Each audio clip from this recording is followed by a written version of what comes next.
રાજ્યના એકમાત્ર ગિરિમથક સાપુતારાના sunset point પર સ્મશાન ભૂમિ જેવી ડિઝાઇન બનાવાઈ. ગુજરાત પ્રવાસન વિભાગનું બુદ્ધિ પ્રદર્શન થયું છે. રાજ્યના પ્રવાસન વિભાગ વિકાસના ઓથા હેઠળ વિનાશ કરી રહી છે.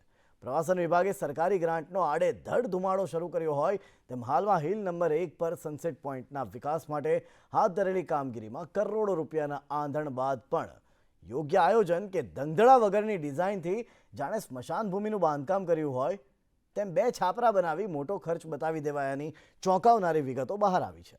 આ અંગે ડાંગના ધારાસભ્ય વિજય પટેલે પ્રવાસન મંત્રીને લેખિત રજૂઆત કરી અને તપાસની માંગ કરવામાં આવી છે.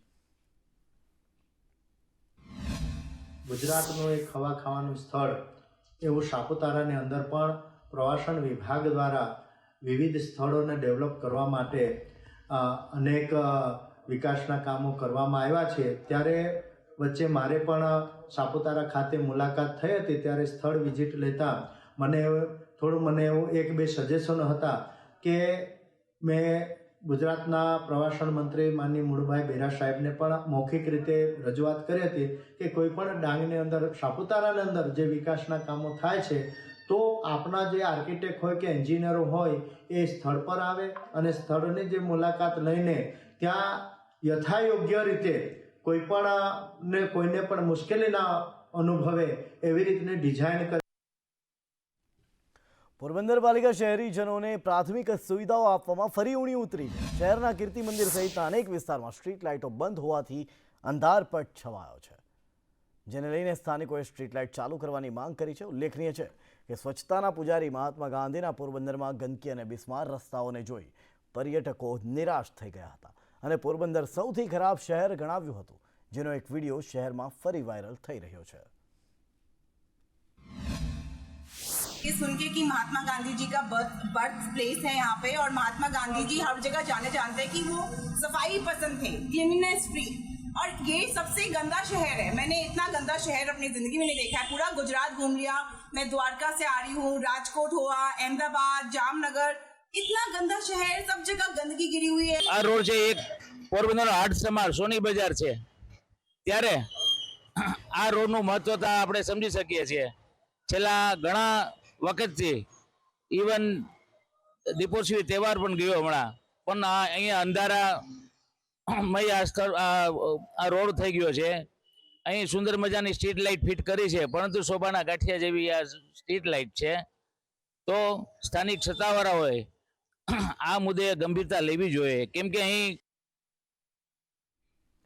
વાડિયા તાલુકાના ઢુંડિયા પીપળિયા ગામમાં વાડિયા ડેમમાંથી ખેતીમાં પિયત માટે પાણીની લાઈનો નાખવામાં આવી છે, પરંતુ તંત્રની બેદરકારીથી પાણીની લાઈનોમાં ભંગાણ સર્જાયું અને પાણીનો વેડફાટ થઈ રહ્યો છે. ખેડૂતોને ખેતરે અને ઘંટેશ્વર મહાદેવ મંદિરે જવા આવવા માટેના રસ્તા પર કાદવ કીચડનું સામ્રાજ્ય થઈ ગયું છે અને પાણી ભરાઈ જવાના કારણે અહીંથી પસાર થતા વાહન ચાલકો અને રાહદારીઓને ભારે હાલાકી ભોગવવાનો વારો આવ્યો છે.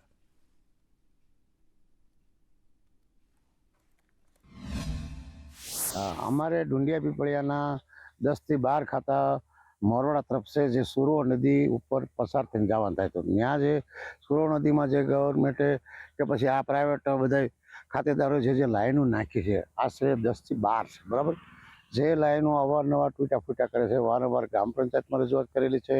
પછી જે તે વ્યક્તિના રૂબરૂ પણ કીધું કે ભાઈ આ કોઈ પણ વસ્તુ ટુ વ્હીલ માથે લઈને ભારો છે વજન લઈને નીકળો ત્યારે આમ હાલી શકાતું નથી. બહુ મુશ્કેલી છે, થાલું હલાય નહીં, થાલું હાલવું તો વિચાર જ્યાં જોવા અહીંયા પાણી રહેલું રહેતું હોય.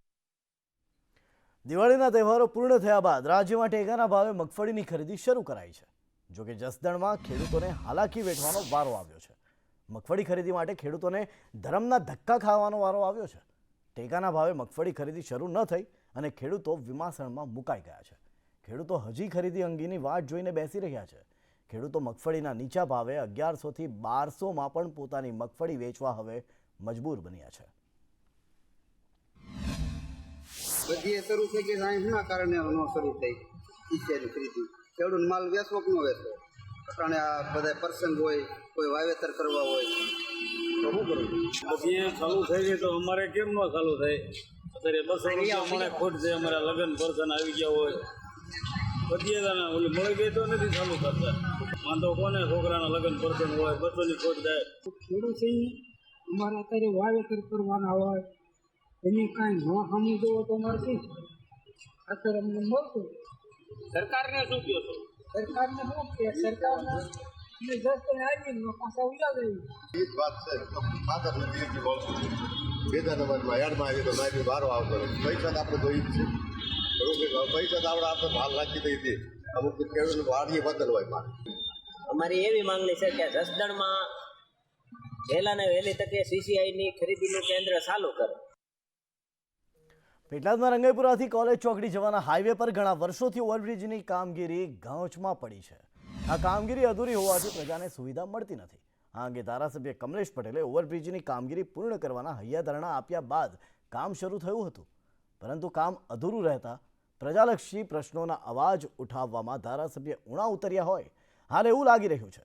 6 વર્ષ અગાઉ ઓવરબ્રિજનું કામ શરૂ થઈ ગયું હતું. આ કામ શરૂ થયા બાદ ગણતરીના મહિનાઓમાં કોઈ પણ કારણસર સ્થગિત થઈ ગયું, જેના કારણે પ્રજા ભારે હાડમારી ભોગવી રહી હતી.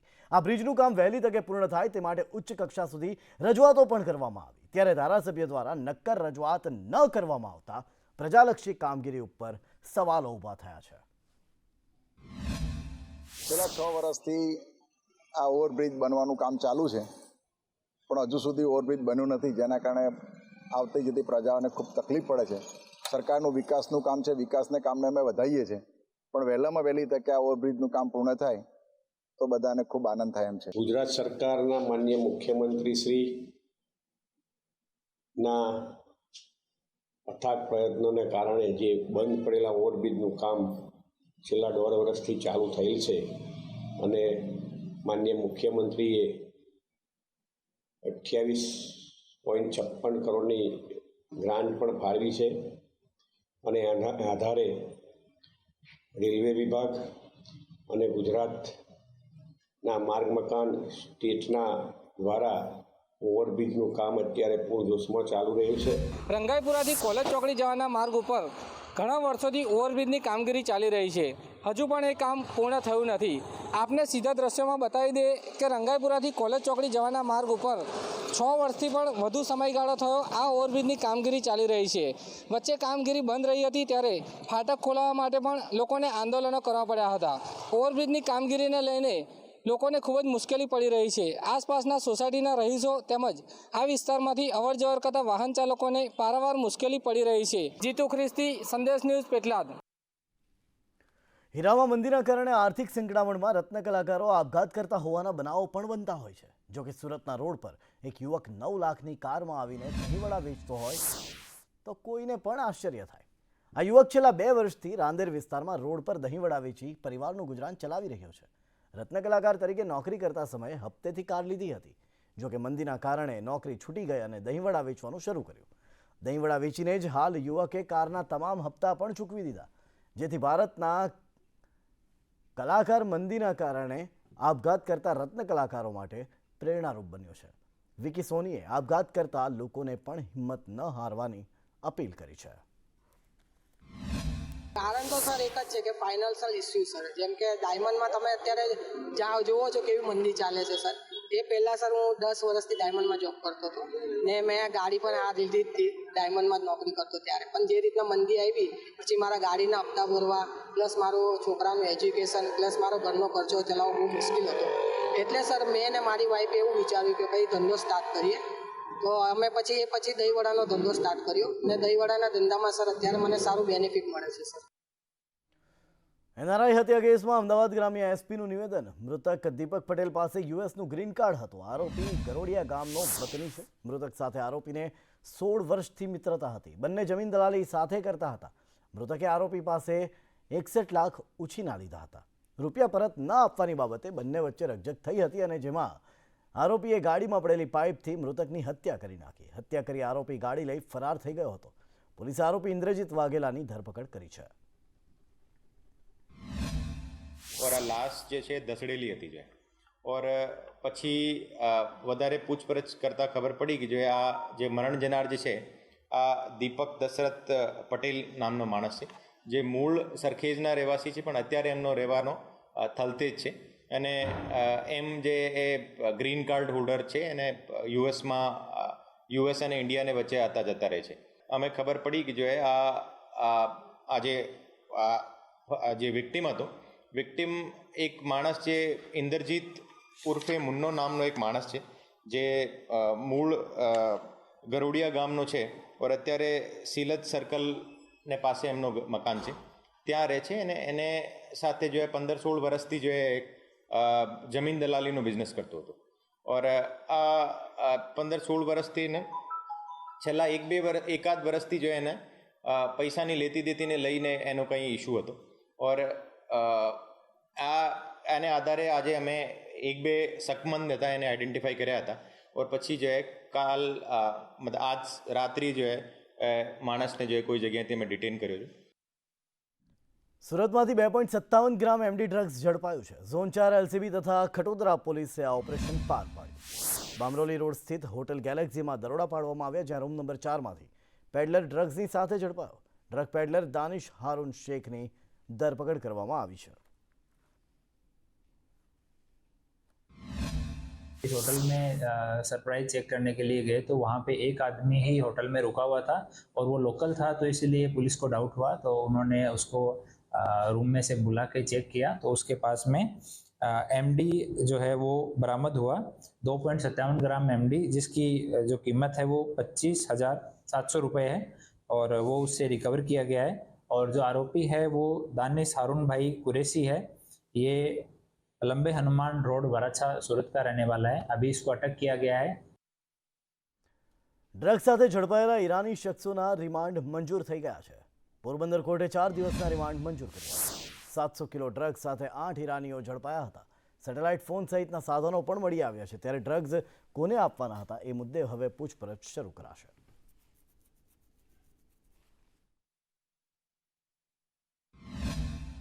એટીએસ, એનસીબી અને નેવીના સંયુક્ત ઓપરેશનથી ખાનગી બાતમીના આધારે દરિયામાંથી 8 ઈરાની નાગરિકને આ 700 કિલો ડ્રગ્સ સાથે પકડેલા છે. એનસીબીએ 7 દિવસના રિમાન્ડ માગેલા, જેમાંથી નામદાર કોર્ટે 4 દિવસના રિમાન્ડ મંજૂર કરેલા છે. આ જે ડ્રગ્સ છે એ ક્યાંથી આવેલું છે, કોણે મોકલેલું છે, ક્યાં આપવાનું હતું, એ કોઈ જ માહિતી આ લોકોએ 24 કલાકની કસ્ટડી દરમિયાન આપેલી નથી. એ સિવાય એ લોકો ભારતમાં કોઈ આંતરરાષ્ટ્રીય ડ્રગ પેકેજ સાથે સંકળાયેલ છે કે કેમ, ભારતના કોઈ નાગરિક કે કોઈ લોકો એની સાથે સંગઠનમાં છે કે નહીં, એ અંગેની માહિતી રિમાન્ડ દ્વારા મેળવવાની. સુરતમાંથી ગેરકાયદે વસવાટ કરતી બાંગ્લાદેશી મહિલા ઝડપાઈ છે. એસઓજીની ટીમે મહિદરપુરા દિલ્હી ગેટ 4 રસ્તા નજીકથી રશીદા બેગમ શેખને ઝડપી પાડી. આ મહિલા ખોટું નામ ધારણ કરી છેલ્લા કેટલાક સમયથી સુરતમાં વસવાટ કરી રહી હતી. અલગ અલગ જગ્યાએ રૂમ ભાડે રાખીને આ મહિલા સુરતમાં રહેતી હતી, તેમજ બનાવટી આધાર કાર્ડ જેવા બોગસ ડોક્યુમેન્ટ પણ બનાવ્યા હતા. મહત્વનું છે કે આ મહિલા 4 વર્ષ પહેલા બાંગ્લાદેશી એજન્ટ મારફતે ભારત આવી હતી. પ્રથમ પશ્ચિમ બંગાળ અને ત્યાંથી ટ્રેન મારફતે સુરત આવી પહોંચી અને બાંગ્લાદેશી એજન્ટને 15,000 બાંગ્લાદેશી કરન્સી આપ્યા હતા. એજન્ટ મારફતે આ મહિલાએ ભારતમાં ગેરકાયદેસર પ્રવેશ કર્યો હતો. સુરત શહેર એસઓજીના હાથે એક મહિલા પકડાઈ છે અને આ મહિલા બાંગ્લાદેશથી ભારત દેશમાં ગેરકાયદેસર રીતે પ્રવેશી ગઈ હતી, જેને સુરતની એસઓજીની ટીમે મહિદરપુરા પોલીસ સ્ટેશનની હદ વિસ્તારમાં આવેલા દિલ્હી ગેટના બ્રિજ નીચેથી પકડી પાડી હતી. મહત્વની વાત છે કે આ મહિલા જ્યારે પકડાઈ હતી ત્યારે એના પાસેથી ભારતીય આધાર કાર્ડ તો મળી આવ્યો છે, સાથે જ એના પાસે બાંગ્લાદેશી હોવાના પણ પુરાવા મળી આવ્યા છે. રાશિદા બેગમ જહાંગીર અલી શેખની ધરપકડ કરવામાં આવી છે. પશ્ચિમ બંગાળથી ભારતમાં એ ઘૂસી હતી અને ત્યારબાદ અલગ અલગ ટ્રેન પકડીને સુરત સુધી પહોંચી ગઈ હતી. સુરત શહેરમાં પણ અલગ અલગ જગ્યાએ રૂમ ભાડે રાખીને એ અહીંયા રહેતી હતી. બાંગ્લાદેશી એજન્ટને ₹15,000 બાંગ્લાદેશી કરન્સી આપ્યા હતા. એજન્ટ મારફતે ઇન્ડિયામાં ગેરકાયદેસર પ્રવેશી હતી અને છેલ્લા 4 વર્ષથી સુરતમાં જ રહી રહી હતી. સુરતની એસઓજીની ટીમે બાતમીના આધારે આ મહિલાની ધરપકડ કરી છે અને આગળ કાયદેસરની કાર્યવાહી હાથ ધરી છે. મહત્વની વાત છે કે આ કોઈ પ્રથમ બનાવ નથી, પરંતુ અનેકવાર આપણે જોયું છે કે ભારતમાં આવ્યા બાદ કેટલાક જે બાંગ્લાદેશી હોય છે તે પોતાના બોગસ ડોક્યુમેન્ટ્સના આધારે આધાર કાર્ડ પણ બનાવી લેતા હોય છે. કેમેરા પર્સન ભૂષણ ચૌધરી સાથે આઝમ સાથે સંદેશ સુરત. બનાસકાંઠાના ડીસામાં ત્રિવિધ મહોત્સવની પોથીયાત્રા નીકળી. હજારો ભક્તો અને 1,111 બહેનો સામૈયા સાથે યાત્રામાં જોડાઈ. અઘોરી બાબાઓ પોથીયાત્રામાં જોડાયા. ભક્તો, નેતાઓ, અધિકારીઓ પણ ઉપસ્થિત રહ્યા. 2 કિલોમીટર લાંબી પોથીયાત્રા નીકળી. પ્રતિષ્ઠા કથા અને 108 નવકુંડી યજ્ઞનું આવતીકાલથી પ્રારંભ કરાશે. આજે જે ઈસ્માની માના મંદિરે 7 દિવસની કથા યોજાવાની છે. 17 તારીખથી લઈને 23 તારીખ ભાઈ શ્રી રમેશભાઈ ઓઝાના મુખ્ય સ્થાનથી ઉજવવાની છે કથા. એમાં ડીસા મારા નિવાસથી શોભાયાત્રા નીકળી. એમાં 1000થી વધુ સામૂહિકો કરવાના હજારોની સંખ્યામાં લોકો પણ અહીંયા વધારે શોભાયાત્રામાં. કેટલાક જણા બાપજીઓ પણ આ શોભાની અંદર પૂરા ભારતભરમાંથી બધા બાપજી પણ આવ્યા અને બહુ ભવ્ય કાર્યક્રમ કર્યો.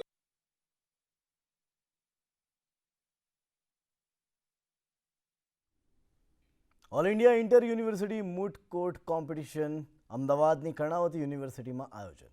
કાર્યક્રમમાં સુપ્રીમ કોર્ટના જજ સંજય કરોલનું નિવેદન. ગાંધીજીના સત્ય પ્રયોગોને જીવનમાં ઉતાર્યા, હારવા કે જીતવા કરતાં મૂટ કોર્ટમાં સહભાગી થવું જરૂરી. નવી બનતી યુનિવર્સિટીમાં રાષ્ટ્રવાદ હોવો જોઈએ. કોન્સ્ટિટ્યુશન ઓફ ઇન્ડિયા એકમાત્ર પવિત્ર ગ્રંથ. બાર કાઉન્સિલના ચેરમેન મનન મિશ્રાનું નિવેદન. બાર કાઉન્સિલે મૂટ કોર્ટને ફરજિયાત કરી છે. કાયદાના વિદ્યાર્થીઓ માટે મૂટ કોર્ટ મદદરૂપ.